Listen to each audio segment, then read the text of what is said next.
الآن ترون يا إخواني صغار يكتب ويحذر من طلاب علم، طلاب علم معروفين ولهم سنوات في العلم وطلب العلم، يأتي واحد ويكتب ويحذر.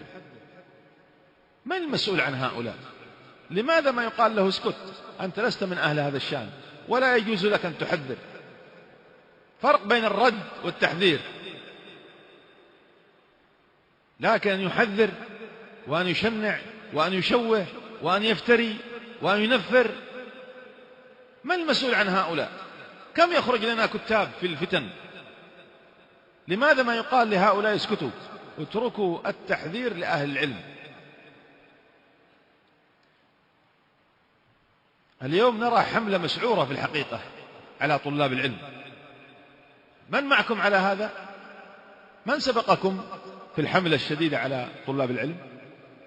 حملة شديدة على طلاب العلم، طلاب العلم معروفين، ومع هذا حملة شديدة عليهم لم يسبقهم إلى هذا عالم معتبر أبدا، إنما هو تعصب أعمى وجهالات. يقوم واحد يمسك القلم وهو ليس من أهل العلم ولا من طلاب العلم ويكتب وهو يظن أنه يحل المشكلة وهو يزيد الفتنة.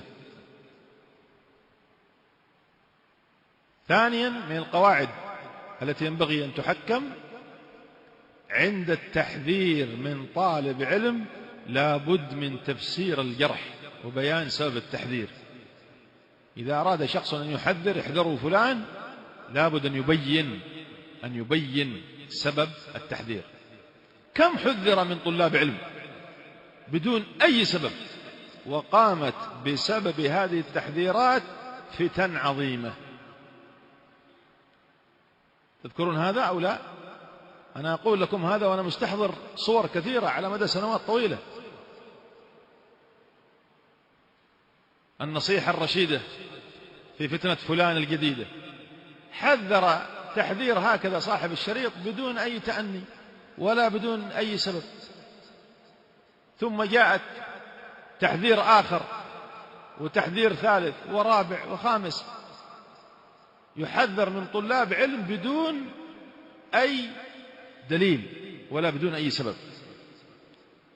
فلا يجوز بارك الله فيكم التحذير من طلاب العلم إلا إذا كان التحذير واضحا بينا.